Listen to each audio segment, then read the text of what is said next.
I'm going to go along at a rapid clip. I've got a lot of information here, so here we go.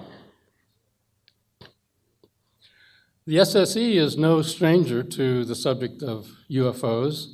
Unidentified aerial phenomena is just a new acronym for UFOs. Back a couple of decades ago, Peter Sturrock, one of our founding members of SSE, arranged with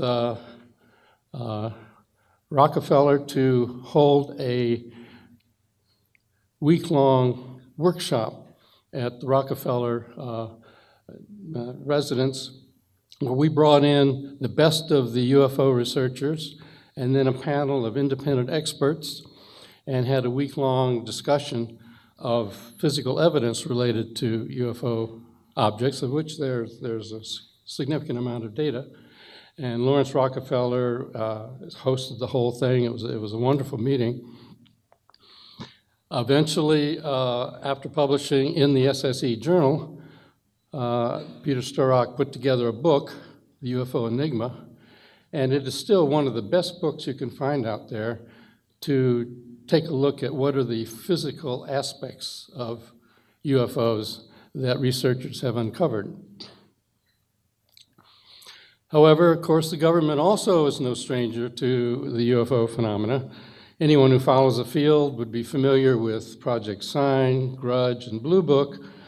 But in 1969, the Condon Committee shut it all down and said, really, we don't need to be involved in this area anymore. We're not learning anything. We're not getting anywhere. It's not clear that this is a significant area. And so for the average person on the street, that's when it all kind of ended, at least serious government interest. In fact, that's not true. The very memo that shut down Blue Book, written by General Bolender, had as part of its language, reports of UFOs which could affect national security would continue to be handled through the standard Air Force procedures designed for this purpose. Nonetheless, as far as the public was concerned, that was it. I mean, even the Air Force Public Affairs Office put out circulars all the time in response to questions saying, no, well, we gave this up in 1969. What, in fact, did occur was that there were programs going on behind the scenes anyway, as required by the Bolender Memo. Now, most people didn't know about these programs. They weren't advertised. They weren't responded to. FOA requests usually went dry. But that all changed last December when the New York Times published a front page story on how there was this program investigating this area, Advanced Aerospace Threat Identification Program. It was deeply buried, but New York Times had good sources, and they came up with information about the program, and so there's been a lot of publicity about it. Since the New York Times broke the story, Washington Post, CNN, Fox News, it's been picked up all over the place. And one of the reasons why it's attracted attention at this point are the quality of the sources going public.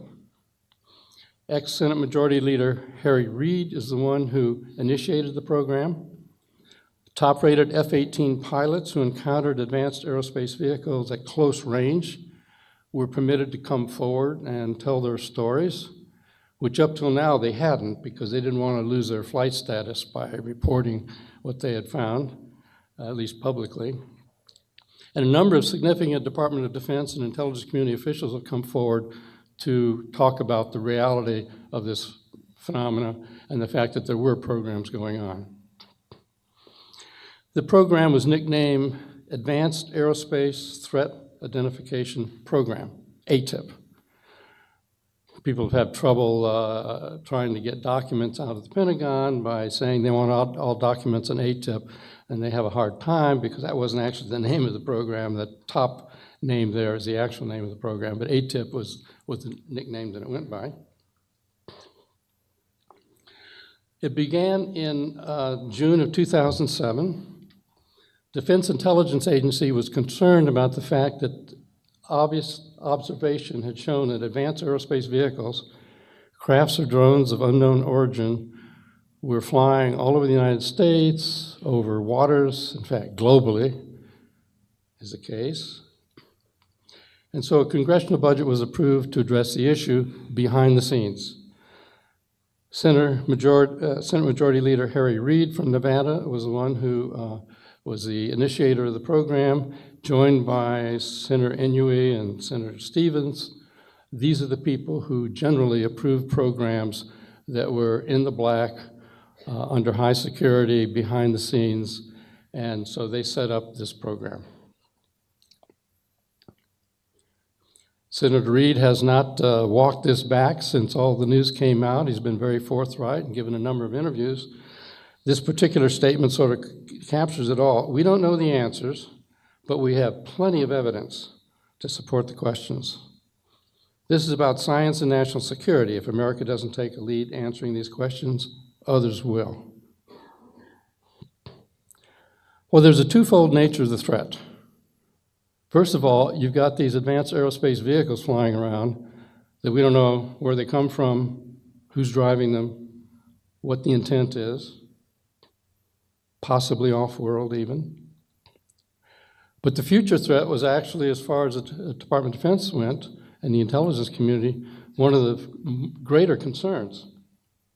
What happens if potential adversaries achieve significant breakthroughs by getting hold of advanced technology, either based on their study of the phenomena or from sensor data or crash retrieved materials? Then that could provide a problem for the United States in the sense of threat. And there's reason to be concerned about that. This is a document in the program we dug up out of the Soviet Union. It's a very thick document. It shows that the Soviet Union had a massive program also trying to get to the root of all of this. And in this document, a number of research institutes and military institutes are listed.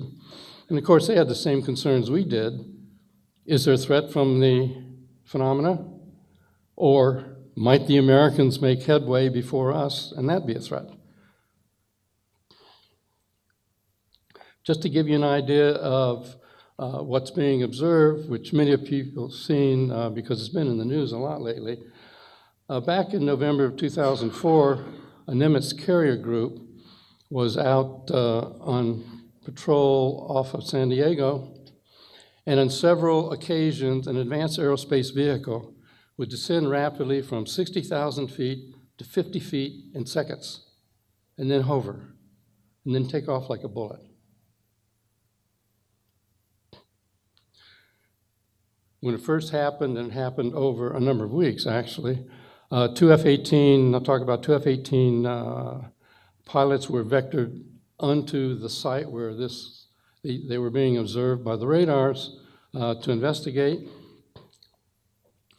And what they saw was what they called a tic-tac craft.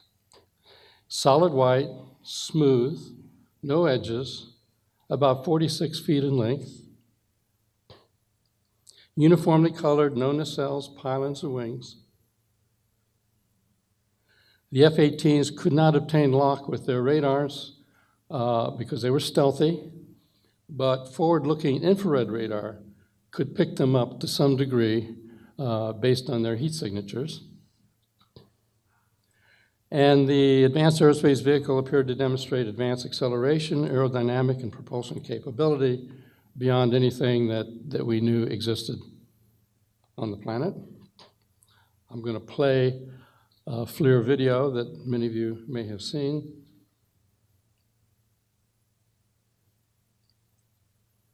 I've got sound with the video. Do you have? Dude, that is a fucking drone, bro. There's a whole fleet of them. Look on the ASA. My gosh.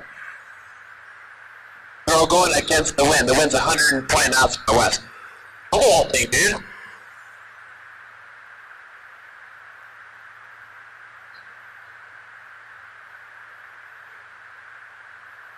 That's not our LNS though, is it? It's not. That is an LNS, dude. Well, if there's a... Look at that thing. It's rotated. I want to play it one more time.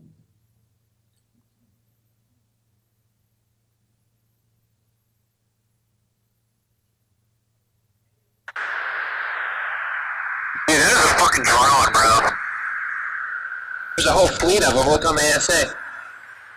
My gosh. They're all going against the wind. The wind's 120 knots from the west. Look at that thing, dude.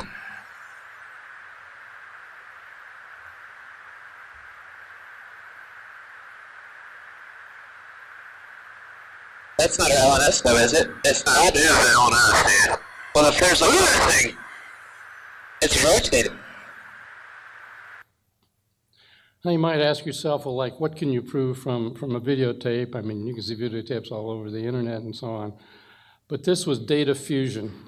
They're gun camera tapes. There are these videotapes from the pilots, voice recordings, data link recordings from Aegis and many other military platforms, expert witnesses. So in fact, the data density, and this is what's changed the field a lot, our detection capability has gotten so advanced that we're losing our inability to see exactly what's going on. The FLIR displays were recorded. There are detailed debriefs of the pilots. In that original New York Times article, you can see a page-long debrief of Dave Fravor. Oops. Key assessments. The Advanced Aerospace Vehicle is no known air vehicle in the inventory of the U.S. or a foreign nation, as far as we can tell.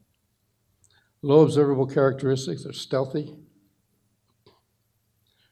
They exhibit advanced aerodynamic performance that we can't imagine how they do it. And recognize that these are infrared tapes from the pilots, so if there was some kind of hot propulsion gases coming out the back, you would have seen it, but we don't see that. They had the advanced capability to remain stationary and then take off like a shot. Dave Fravor says it was like somebody suddenly shot a bullet. So, how to respond to this? The Defense Intelligence Agency put out a broad area announcement. In fact, it was unclassified. They wanted to evaluate 12 potential threat areas with regard to these advanced aerospace vehicles. There's a list of them. Exactly what you would think you'd want to know: lift, propulsion, signature reduction, human effects, and so on. Now, it turned out that any aerospace corporation could apply, could send in a proposal. DIA chose Bigelow Aerospace as a contractor to address the threat. Now, there's been buzz on the internet about, okay, well, Senator Reid came from Nevada, and Bigelow Aerospace is in Nevada, so wasn't this just some sweetheart deal? In fact, that's not the case. It was a broad area announcement. Anybody could go for it. Bigelow was actually a good choice. He'd spent a lot of his own money because he was interested in this area up to this point, investigating the phenomena, and he had the best proposal. And so he was tasked, and so he set up a special organization called Bigelow Aerospace Advanced Space Studies, so we call it BASS, to do all the things you'd expect a program like this to do. Well, BASS contacted me at EarthTech International to collaborate as a subcontractor, and I agreed to do that. Okay, what did I address as a subcontractor? Well, one of the critical issues is that there's so much high-level security and compartmentalization in this subject area, and there's a lot of it. It's difficult for contractors to obtain expert opinions on advanced technologies because they would expose why they were interested. So I acted as a surrogate.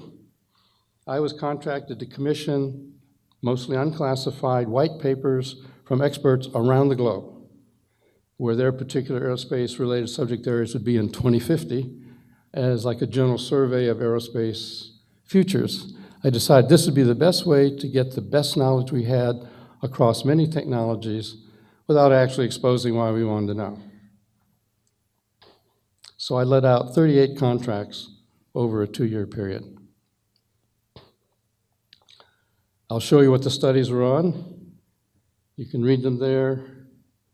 Positron aerospace propulsion, IEC fusion is a compact energy source, warp drive, dark energy, extra dimensions, metallic glasses for aerospace use, really cutting edge kinds of things.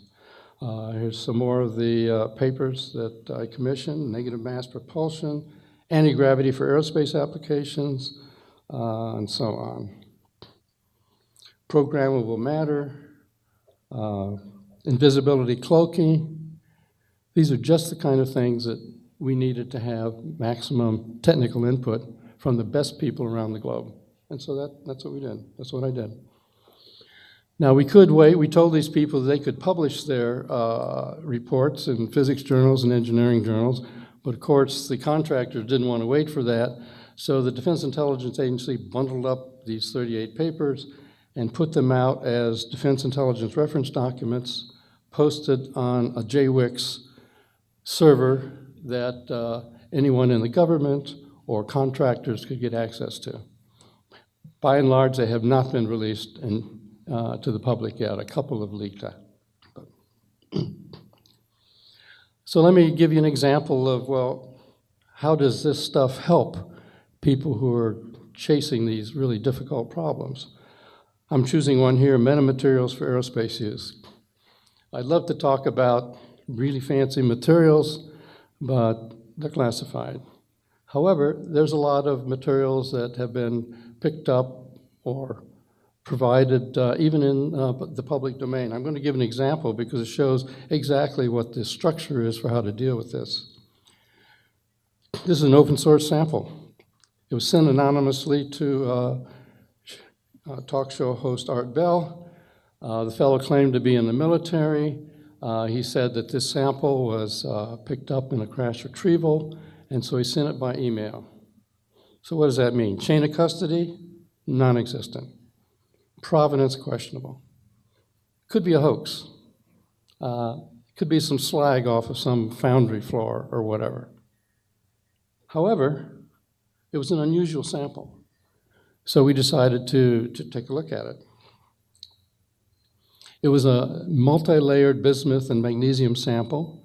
Bismuth layers less than a human hair. Magnesium samples about 10 times the size of a human hair. Supposedly picked up in the crash retrieval of an advanced aerospace vehicle. Looks like it's been in a crash. The white lines are the bismuth. The darker areas are the magnesium separations. So the question was, what about this material? So naturally, we looked in all of the national labs. We talked to metallurgists. We combed the entire structure of published papers. Nowhere could we find any evidence that anybody ever made one of these. Secondly, some attempts were made to try to reproduce this material, but they couldn't get the bismuth and magnesium layers to bond. Thirdly, when we talked to people who in the materials field who should know, they said, we don't know why anybody would want to make anything like this. It's not obvious that it has any function. Well, years later, decades later actually, finally our own science moves along. We move into an area called metamaterials, and it turns out that exactly this combination of materials at exactly those dimensions turn out to be an excellent microscopic waveguide for very high frequency electromagnetic radiation, terahertz frequencies.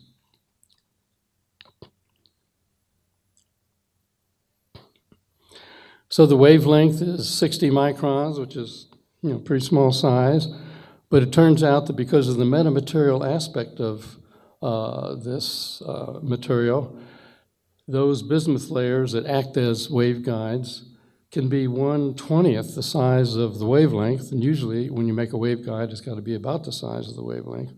So in fact, this turned out to be a material that would propagate sub-wavelength waveguide effects. Why somebody wants to do that, we still don't know the answer to that. But anyway, it was amazing that we've gone through this, and this is the kind of structure we go through a lot. You get a material sample with unusual characteristics to be evaluated. The method of manufacture is difficult to assess or reproduce. The purpose of the function is not readily apparent, as with our sample here. And then as our own technical knowledge moves forward, we finally see a possible purpose or function comes to light. That sequence is repeated over and over in this particular area. I'll pick a second one here for the engineers and physicists in the crowd, probably be more interesting. Space-time metric engineering, this happened to be the paper that I myself provided. One of the questions is, can the reported anomalous observables of these advanced aerospace vehicles be accounted for on the basis of known physics? I mean, you hear people describing craft taking right-angled turns at high speeds and other things with the hovering and rapid acceleration and so on, as if the craft didn't have any inertial mass. Well, it turns out, although general relativity, Einstein's general relativity is usually used in astrophysical applications and gravity studies and so on, you can look at it from an engineering standpoint. So if you take an engineering approach to general relativity, what I just showed can be understood. If you could change the space-time metric the way general relativity, I'm talking about textbook, not some fanciful physics, you could even get faster than light travel. Alcubierre warp drive as in Star Trek. Again, you might think that's a fanciful kind of thing, but that paper was published in one of the top general relativity journals, Classical and Quantum Gravity. The warp drive, hyperfast travel within general relativity. So if you engineer space-time metric, you can begin to line up observables with physics that we know and love, even if we can't reproduce it. What about the velocity of light constraint? People are always saying that. How could you have a wormhole that lets you go from one side of the universe to the other? Aren't you beating the speed of light? Well, what does a physicist or an engineer mean by the speed of light? He means this little equation here where the speed of light is given by 1 over the square root of the permittivity times the permeability of the vacuum. So the point is, if you re-engineer those vacuum parameters, then you can make the effective speed of light higher in the engineered region. And so those are the solution in general relativity that are called wormholes. And again, it's not science fiction. This is just right off the shelf standard textbook general relativity applications. So what that means is a reduced time interstellar travel is not, as skeptics would say, you can't get from there to here. Advanced ET civilizations now or ourselves in the future are not fundamentally constrained by physical principles. The exotic physics for such can be addressed in engineering terms, sort of metric engineering, as it were. Does this have any help? Again, by the way, this paper also was published as one of the Defense Intelligence reference documents. And since we were permitted to publish in the open literature, I published that paper in a British Interplanetary Science Journal, an engineering journal. So if you're interested in looking at the details, you can learn as much as you want to know about metric engineering.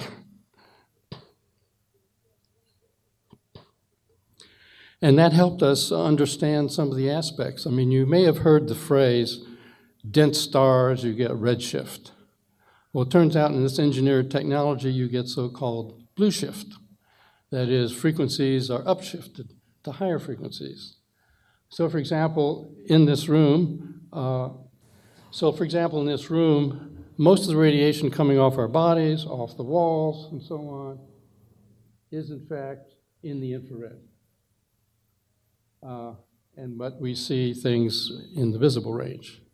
But what happens if you get into a volume of space where the vacuum has been engineered in the way I've been discussing? It turns out you get a blue shift.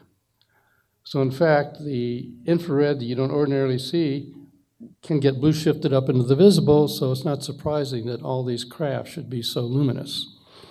Now the downside from all of this is the fact that visible light, which doesn't have any particularly harmful effects, gets blue shifted up into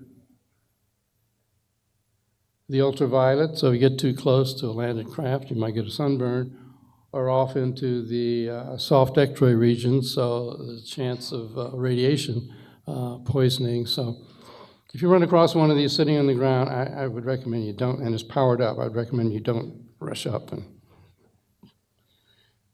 Well, that helped us to understand. As part of this program, we looked at some cases that were really good from Brazil, 77, 78. It was like Close Encounters of the Third Kind. 1,000 pages of documents, all done by the Brazilian Air Force investigative team. 500 photographs, 15 hours of motion film, a lot of medical injuries. I know you probably can't read that from here, but it's just a list of the different kinds of medical injuries that occurred when people encountered these craft at close range. And it has some overlap with cases that we've investigated during the program of injuries occurring.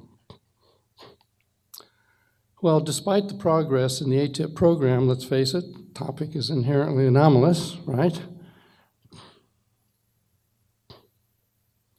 Therefore, despite the reality of the observations and all the people that we interact with in the intelligence community and the Pentagon agree, the data's there, it's real.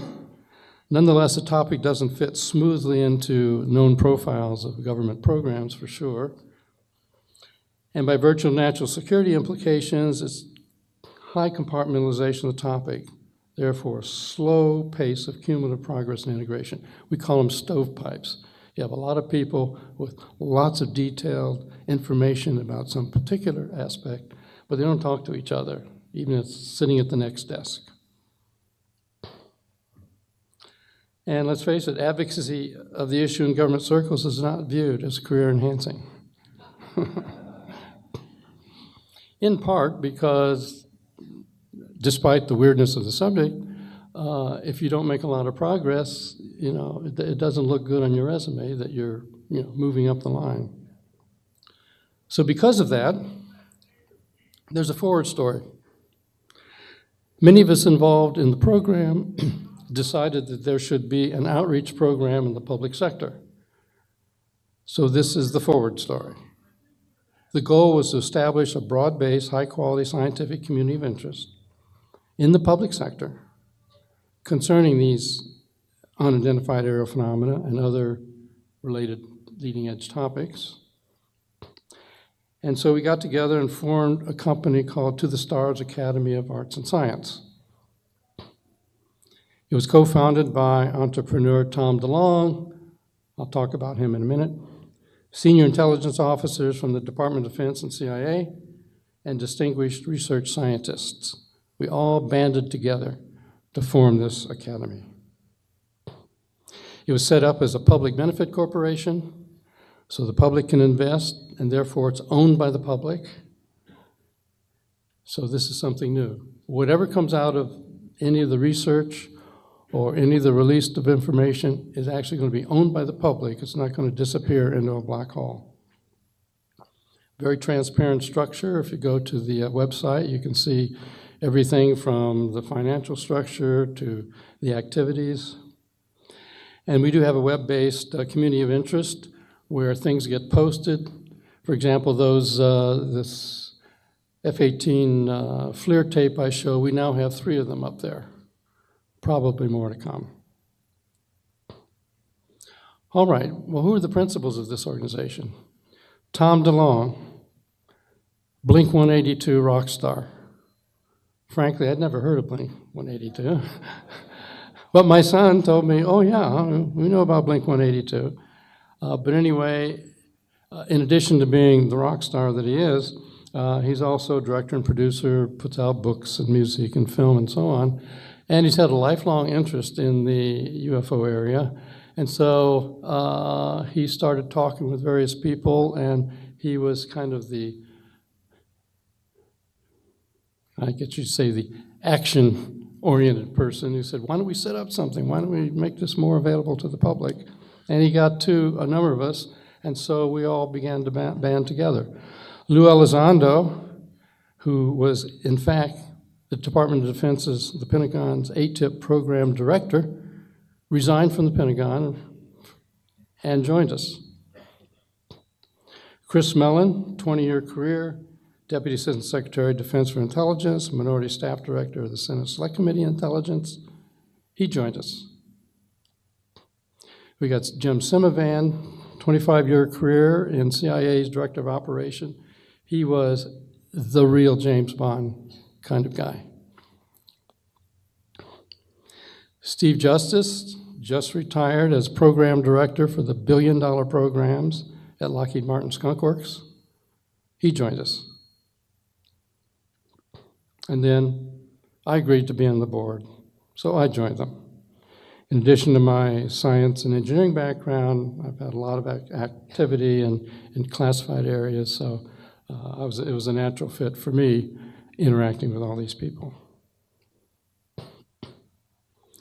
We also put together a policy and scientific advisory panel of the best people we could find. Chris Mellon agreed to be the chair. Dr. Colm Kelleher, he was actually the deputy administrator at Bigelow Aerospace to run the ATIP program out of the Pentagon.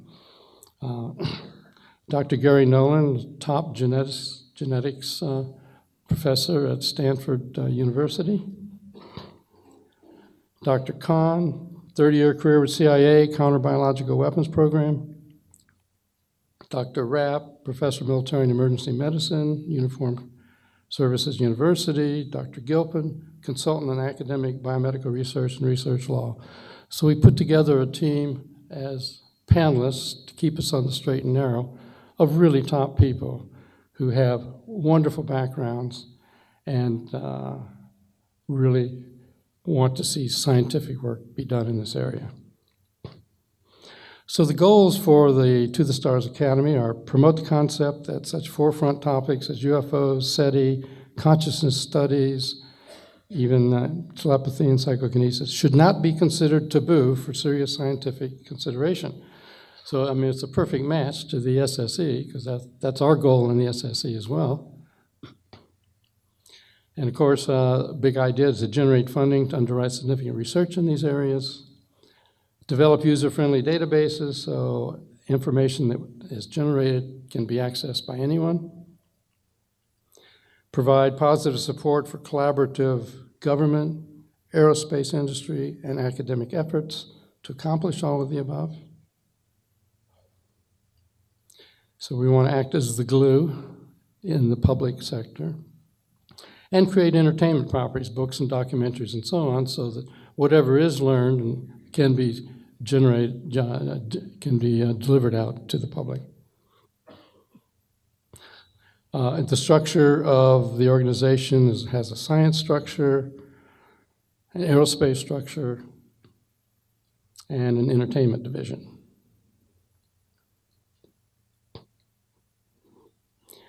What are the activities of this organization to date? Actually, we were responsible for legitimizing the topic in the mainstream press. That story that came out in the New York Times and so on, which then got picked up by Washington Post, CNN, Fox News, was based on agreed upon interviews with those of us that I've just gone through a list of. And given the quality of the sources coming out from the shadows, for example, ex-Senate Majority Leader Harry Reid, top F-18 pilots, significant Department of Defense and intelligence community officials, the bar has been raised on legitimization of this topic in the public arena. We think that's an accomplished goal to date. And via the community of interest postings on the website, we now have 3 high-quality F-18 videotapes of unidentified aerial phenomena encounters. They've been previously languishing in the Pentagon servers, nobody doing that much with them. These are still being generated. One of the tapes is from 2016 off the East Coast of the United States. I mean, there are a lot more tapes. Hopefully we'll get a lot more of them posted. We don't just produce positive results, or what people would think would be supportive results. One of our science advisors is Gary Nolan from Stanford University, who's a genetics expert. And there had been claims that some small humanoid skeleton found in Chile, so-called Atacama humanoid, might be E.T. And you can see why somebody might think that if you see the structure. But anyway, Nolan and people from other universities put together a complete genetics thing and did the entire genome and found that, in fact, no, unfortunately, this is not evidence of ET. It's a deformed human. And so that's up on the website if you want to read the paper. It was published in one of the top genetics journals, very well peer-reviewed. And meetings are being set up with people from other countries because other countries who also have materials don't necessarily want to give them to the US government because they disappear in a black hole and they never learn anything. But given our commitment as a public benefit corporation that that's not going to happen with us, they're now talking to us and we're collaborating on obtaining materials from foreign countries.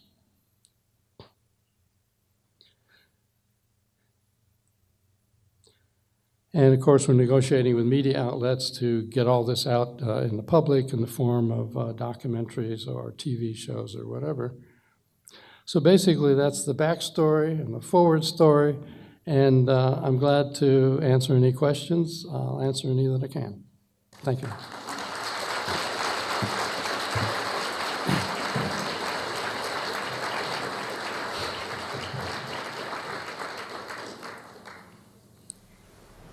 Thank you for a terrific presentation. So your good friend John Alexander published a book, and I know I'll have a chance to ask him this too. Mm-hmm. Why was it so hard for him to find who was doing the research, who was holding the files on UFOs? In his book, he said everybody thought that somebody else was doing it, but everybody said in all the departments, it's not me, it's not us that are doing it. It was somebody else doing it. And if materials are being held in special access programs, casual conversation, even with high-level people who know your interest and they're interested too, won't necessarily reveal the facts. Well, I think Lou Elizondo even said his own boss wasn't quite sure what he was doing, so I don't know if that was true or not. That's true. Thank you. My name is Joe Bookman. I was part of the organizers of the 2015 Citizens Hearing, which was an attempt to bring the best of the evidence before 6 members of Congress. I don't know if you were aware of that. If you were, I'd be interested in your take on it. But my second question then would be, out of everything you said, I thought one of the most interesting things was there are a lot more tapes. Are those classified? And if not, or even if they are, can you characterize them in any way or tell us what might be about them? They're not a lot different from this, and some of them are classified because of where they were taken. But as far as the content of what we're interested in from a technical standpoint, they're not that different. And provided you strike out the, say, location and so on, then there's a chance of getting them declassified, and we're working on that. Yeah, if that was a TV channel, I'd be quite likely to tune in. And then generally speaking, out of the whole world of the UFO field, or specifically regarding that citizens hearing from 5 years ago, is there anything you found useful, beneficial? I know there's a lot of hoaxerism and fraud involved in what's called human knowledge. Speak to that at all. Well, you have to pick and choose among the data. I'm familiar with the citizens hearing and so on, and certainly the depositions by the individuals who were in the launch towers for missiles, who had Bob Salas, for example, that's all really good data. And so, and the FAA administrator who came forward, all good data. Thank you. Hey Hal, thanks very much for the talk. I wanted to bring up something in regards to the nature of the release, and I guess the figure was 22 million, as well as a program that was stated to be closed. I guess it's maybe a leap, but I think it's basically common knowledge amongst UFO researchers that the spending in actuality is in the billions, if not more. So some people in the UFO research community have, raised the question of, is this a wooden duck on the pond to state a figure so low as 22 million and then state that the program no longer exists? I was hoping that you might make some comments on the great deal of concern, I think, that has arisen from these statements. Thank you. That's a fair concern. This $22 million program was one particular program. That doesn't say there weren't other programs with other funding levels. And so it isn't like suddenly there was this one program, it didn't last long, didn't have that much money, and it shut down. I mean, interest is continuing, negotiations are continuing, other programs are being looked at. So a lot is going on. I and my colleagues spend a lot of time in Washington talking to committees that are looking at this from many different angles. So the general view that, oh, well, there's just one program came forward, didn't provide much of value, and then it got canceled, that's not really the case. And also, those figures are associated with the figures that went out to contractors. But that doesn't mean that people within the system aren't still working on it.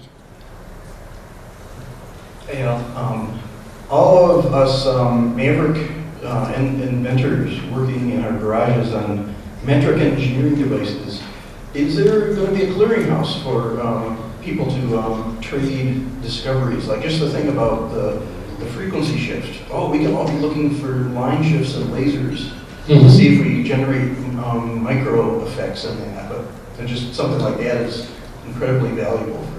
But maybe there's a lot of other things like that. Well, we have a Maverick Inventor program at EarthTech International, my organization, and also the To the Stars Academy is putting together a research organization. So if you're doing some metric engineering in your lab and you've got some lasers shifting in frequency, bring them on. We'll look at them. Cool. Okay. Thank you very much, Al. Thank you.